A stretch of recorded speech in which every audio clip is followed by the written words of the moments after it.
और वहीं दिल्ली के जंतर मंतर पर एक बार फिर प्रदर्शन ने जोर पकड़ लिया है। सोमवार के बवाल के बाद आज अभिजीत दीप के करीब 100 समर्थकों के साथ दोबारा धरना स्थल पर पहुंच गए हैं।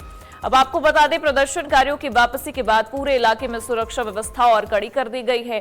संसद के मानसून सत्र के बीच दिल्ली पुलिस हाई अलर्ट पर है। दिल्ली पुलिस ने 5 राज्यों के डीजीपी को पत्र लिखकर प्रदर्शनकारियों को सीमा पर रोकने में सहयोग मांगा है। दिल्ली की सीमाओं पर चेकिंग भी बढ़ा दी गई है और पुलिस हर गतिविधि पर नजर बनाए हुए है।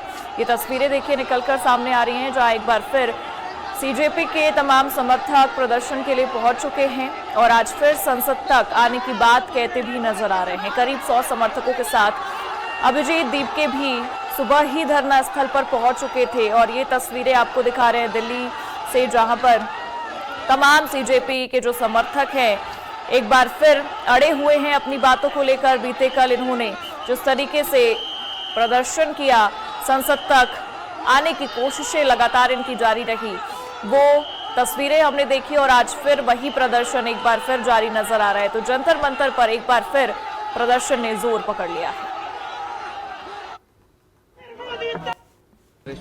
उनको बुलाकर यहाँ पर मुझे अकेला करने की इनकी साजिश थी जो उन्होंने करी, और एक नैरेटिव चला गया कि सौरव और आशुतोष ग्राउंड पर नहीं है। इनको जेपी नड्डा के घर पर हाउस अरेस्ट करके रखा था। इनके मोबाइल छीने गए थे। अच्छा, इनके पास अपने मोबाइल भी नहीं थे। रिपोर्ट आ रही थी कि आपको डिटेन भी किया गया था, क्या वो सच है? पुलिस मुझे, जो गीतांजलि मैम है, उनके ऊपर अटैक कर रही थी और बाद में मेरे ऊपर भी लाठीचार्ज करने की कोशिश करी गई। गीतांजलि मैम जो है, उनके बाल तक एक मेल पुलिस ऑफिसर ने खींचे जिसका नाम संदीप लांबा है। आई wasn't, but they tried their best. I think it's absolutely disgusting. This is no way. I mean, these are young people. They have a genuine problem. We all know what that problem is. We all know that every time they spend money, that their parents take loans for them. They struggle. They have to go to coaching centers. All sorts of things. They face immense struggles, basically because they want a bright future for themselves, and they see that there's a possibility for a future, and you're just destroying that future. So this is a very deep problem.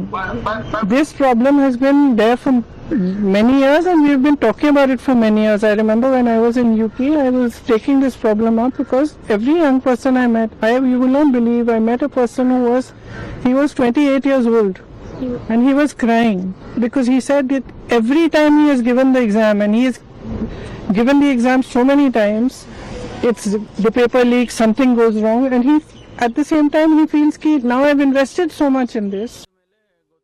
और deputy editor Ali Sharar हमारे साथ जुड़ गए हैं पूरे मामले पर। अली, क्या कुछ देखने को मिल रहा है? आज भी प्रदर्शन की वही तस्वीरें सामने आ रही हैं?